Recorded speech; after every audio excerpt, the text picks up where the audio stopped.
Hello, welcome everybody. Thank you so much for clicking on my video. I noticed that my last video on how to pluck a lace closure was very popular, and I had a request on how to install a lace closure for a sew-in. So today I will be making a tutorial for you guys to watch and learn. And yeah, just let me know what you guys think at the bottom. Like, subscribe, and stay tuned for more videos. Mwah. Alright, so after you have plucked and bleached your closure, you are going to line it up on your client or your model's head. Make sure that your client is holding the closure. It will definitely save you a lot of time. It will save you the hassle, and it will keep your closure from shifting back. When I first started doing closures, I've always had a habit of not holding it.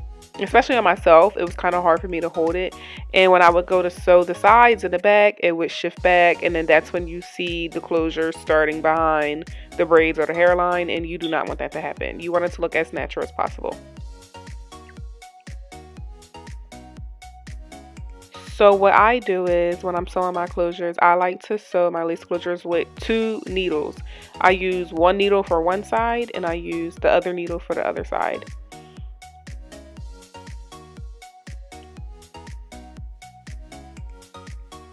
And it's okay to have your client reposition her closure or hold it tighter. I was actually telling her to hold it tighter because I felt like it was moving when we were sewing. So it's okay. Just tell your client, and if they don't understand why, just let them know that it's to keep the closure from shifting backwards.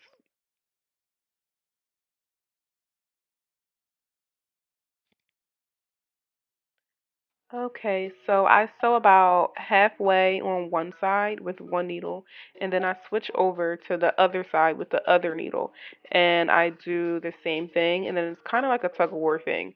So here goes my second needle, and you want to make sure that you're starting at the same place of the closure on both sides.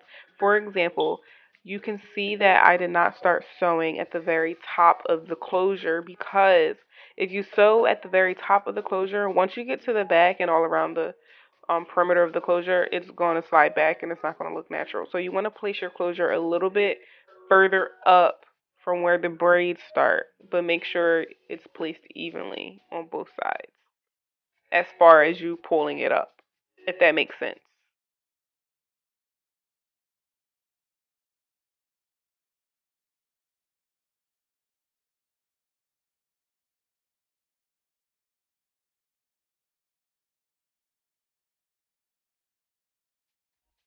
Okay, so once I finish sewing down this side, I go back to my original side where I started sewing halfway through, and I continue sewing it down all the way to the end. So just continue watching and you will see. It's literally like a game of tug of war with closures, just to make sure that it is tight on both sides. As you gain experience and start doing your own closure sew-ins, you'll begin to create your own technique in order for it to work for you. But this is what works for me. I've been doing this for years, and it's just so much easier instead of sewing it all the way around. And then once you finish your closure, you realize that one side is looser than the other, or you have bulges, or you have little dents. This just keeps it super flat, tight, and neat.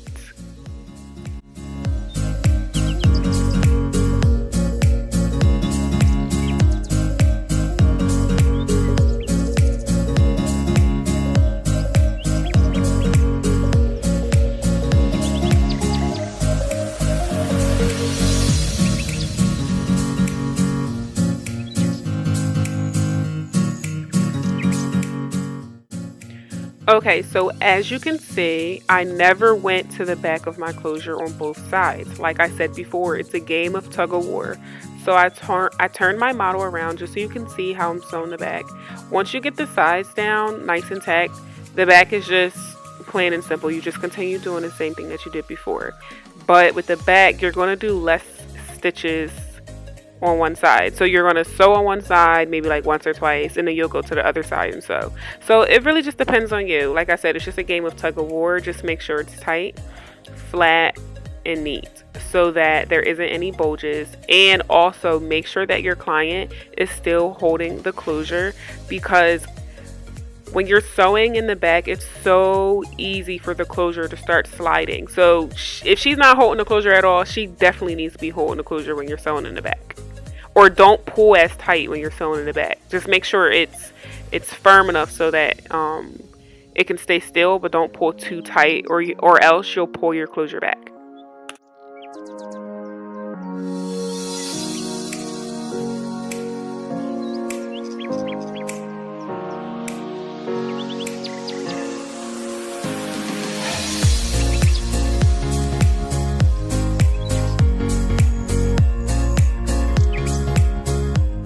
Alright, so once you are finished, you just want to tie a knot where you finished sewing it and cut the string. Do not cut the knot that you made, because you'll be very upset if you cut that knot and then you have to start all over again after all that hard work. Take your time, guys. Alright guys, so we are done sewing the closure, and I want you guys to look and see what you guys notice about the closure. Exactly, it is on an angle, it is not centered. Do you guys remember in the beginning of the video when I said make sure that your client holds the closure? And do you guys remember while I was sewing, I said I've noticed, I felt like the closure was shifting a little bit. By that time I had already started sewing, so that's when I readjusted the closure to have my client hold it. Make sure that when your client is holding the closure, she is holding it firm enough so that it does not start moving. Okay guys, so don't worry, this closure is fine. I'm going back on the sides to tighten it and try to adjust it a little, but you should always do this with your closure. Always double check your closure and make sure that it's tight. Even if you're done sewing it, make sure it's tight all around, double check. But anyways, this is not a huge deal because it's going to be a center part, and you know, it's still, the closure is still centered enough for me to part it in the center. So by the end of this video, you won't even notice that it has a shift in the closure.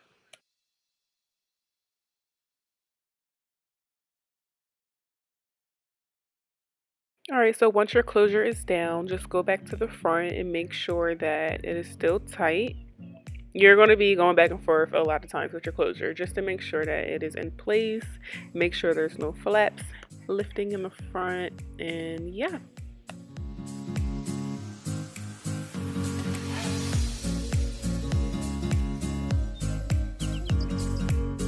Alright, so as you can see, I parted horizontally on the part where I want the closure to be. For example, she's going to have a middle part, so I parted horizontally down the middle. If it's a side part, you're going to part horizontally down the side, or if it's a curved part, you're going to part curved horizontally. Either way, you're going to make a part wherever the part is going to be.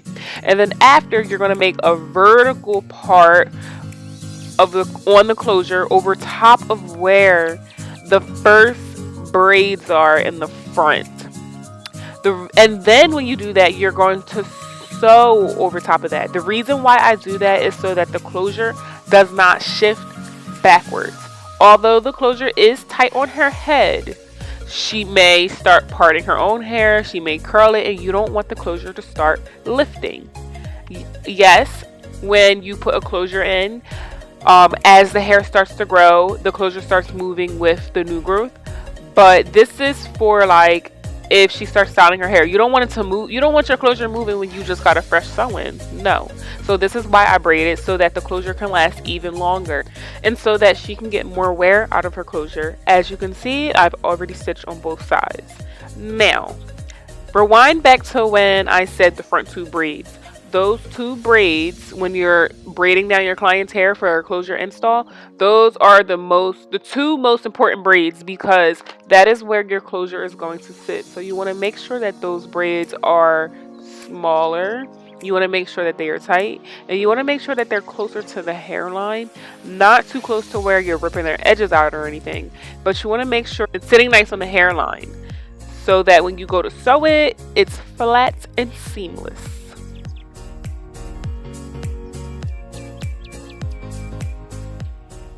Alright, so for the remainder of the video, I won't be talking as much.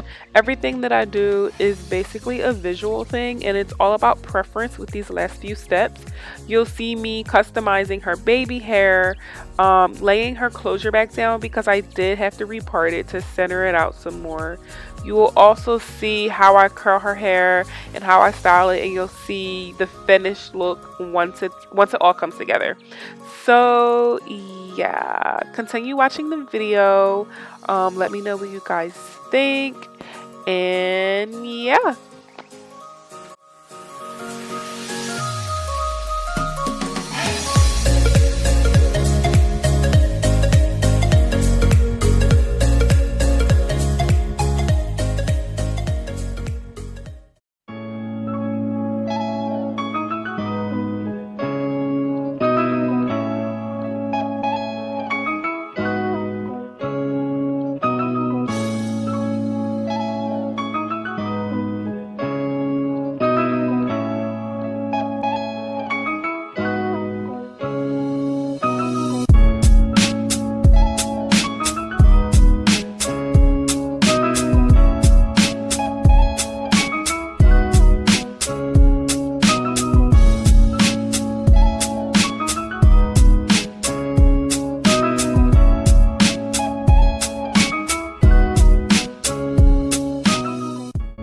Alright, so as you can see, her face is beat, hunty. Her makeup is popping. Her hair is pinned. I thought I made a video of me curling the hair, but I didn't. But if you guys would like to see a video on how I curl hair and pin it up, then just comment below and let me know. But wait, don't go anywhere because I want y'all to see the end because she is so popping, honey. She is popping.